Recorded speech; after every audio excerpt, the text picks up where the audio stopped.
Hey everyone, today we were breaking down the 1990 classic horror film Child's Play 2. The story picked up right after the end of the first movie.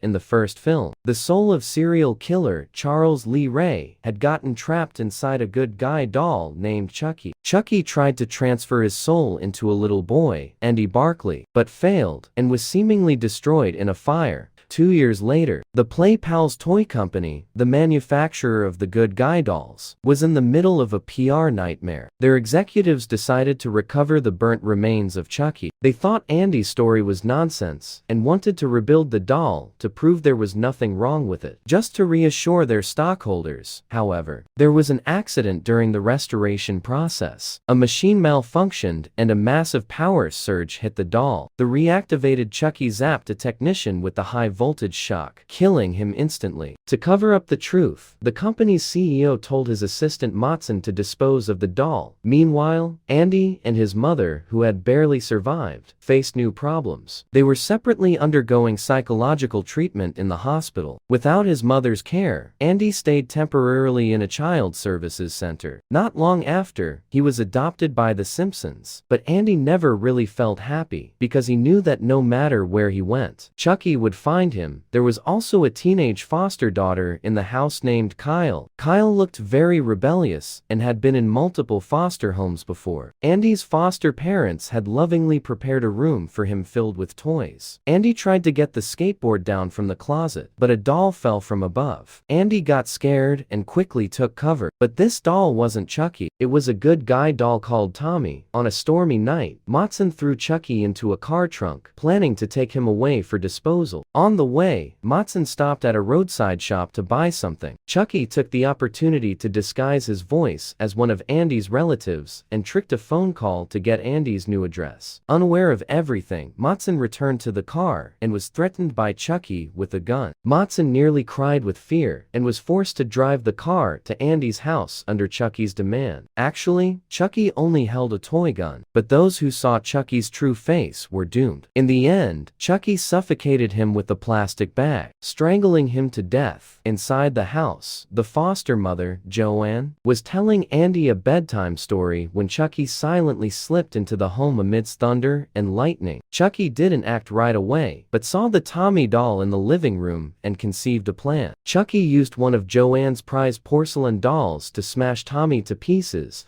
then buried Tommy's remains under the backyard swing. Thus, Chucky smoothly assumed the identity of Tommy. The next early morning, foster father Phil saw the broken porcelain doll and got very angry. He suspected it was Andy's doing and said Andy had too much of a psychological shadow over dolls. Andy told Phil it was Chucky's doing, but Phil didn't believe him. To check if the house's doll was safe, Andy summoned courage and went to inspect and found the doll that contained batteries. Could he have been imagining things? To make Phil believe him, Andy picked up the doll in front of him and carried it back to his room. But that very night, terrible things followed, one after another. Andy woke up from his sleep and found himself tied up, mouth stuffed with a sock, unable to speak. The culprit was Chucky. Chucky placed his hand on Andy's head and recited a curse. At the last moment, Kyle, who had sneaked out to play, returned to the room. Chucky instantly played dead. Kyle thought Andy was entertaining himself and gave it no more thought. The foster parents heard the noise and came to check. Andy told them Chucky was going to kill him. Phil was beyond speechless. To leave Andy with no excuse, he simply threw the doll into the basement. After Phil and Andy left, Chucky got crushed and started bleeding from his nose. Clearly, his time was running out. If he didn't leave the body soon, he would be trapped in the doll forever. The next morning, Andy took the school bus as usual, but what he didn't expect was that Chucky had quietly crawled under the bus. While the kids were in gym class, Chucky sneaked into the classroom and found Andy's test paper.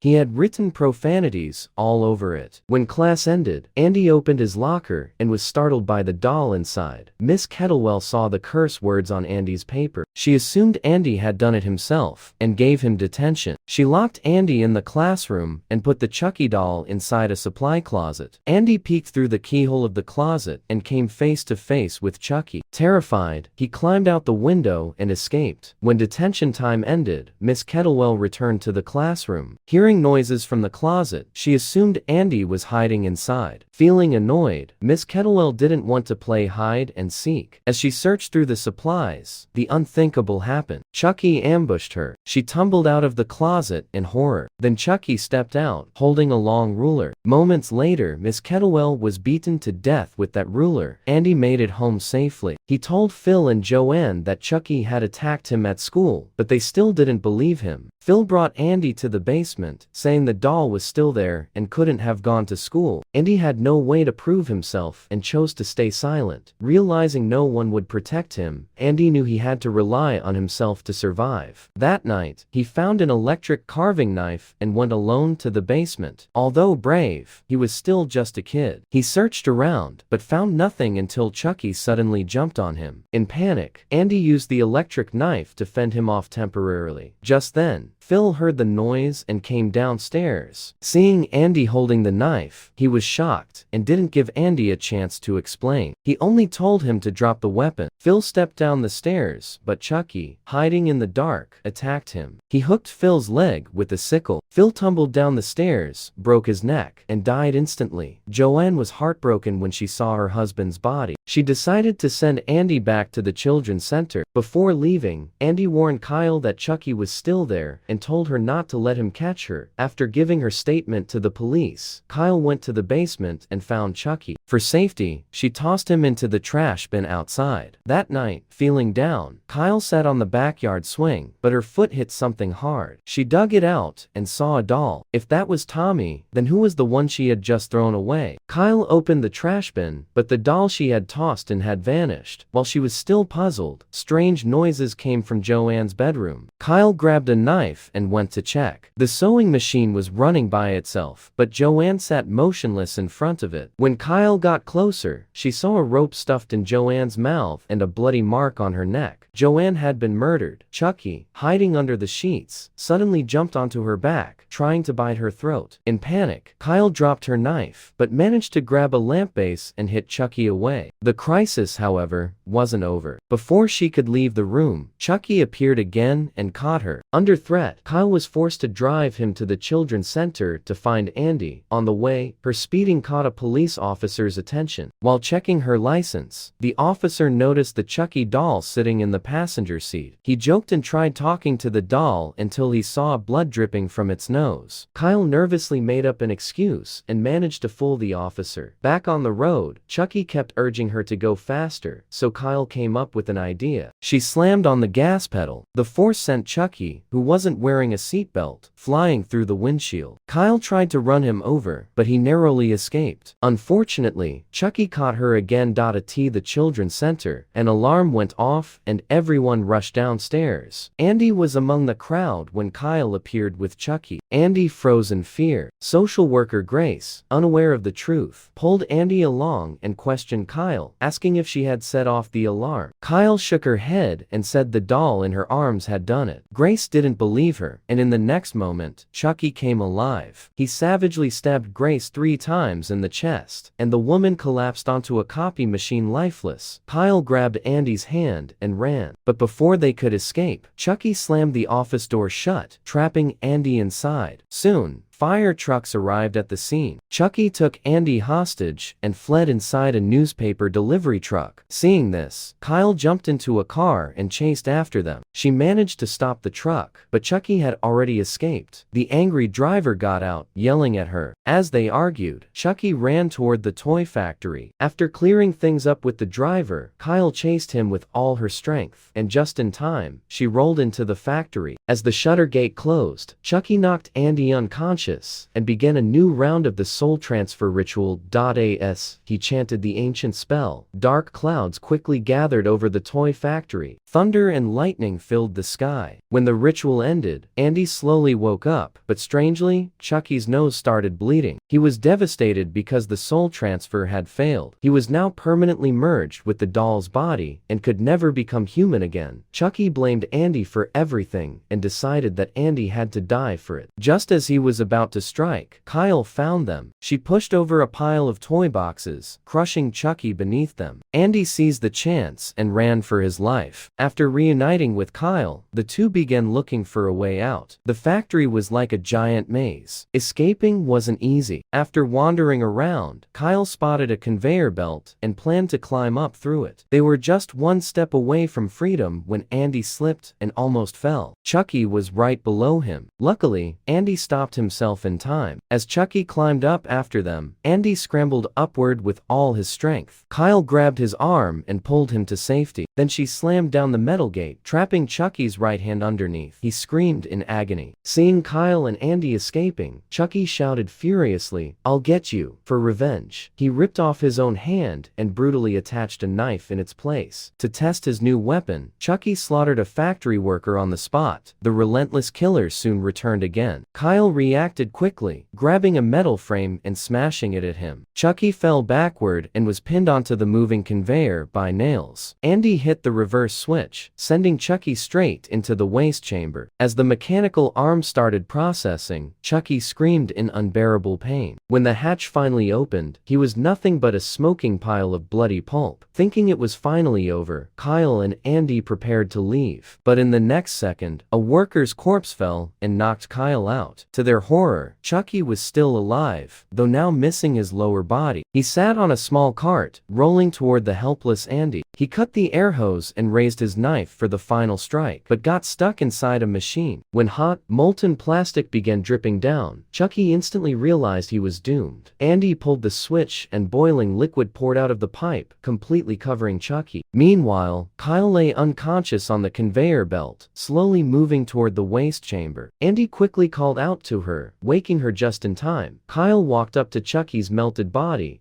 smiled, and told Andy he was one clever kid. But before she could finish, Chucky came back to life once more. Kyle grabbed a nearby air hose and shoved it into Chucky's mouth. In seconds, his head inflated like a balloon. Pop! Chucky's head exploded under the pressure, scattering his body into pieces. This time, Chucky was truly gone. As the sun rose outside, Kyle and Andy held hands and walked out of the factory toward an uncertain but hopeful future.